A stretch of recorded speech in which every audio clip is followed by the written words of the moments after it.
Hello guys, in this video I'm going to show you how to make your skin smooth in the CapCut application.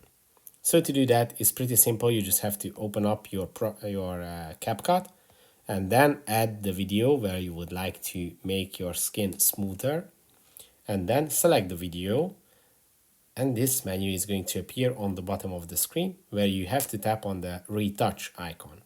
In the retouch menu, tap on the face and you can make your skin smoother by sliding the slider. As you can see the difference between the two.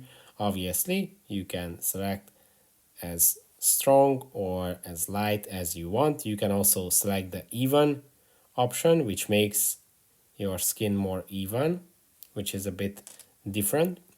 So yeah, that's how you can do it. If this video was helpful for you, please consider sending a super thanks donation.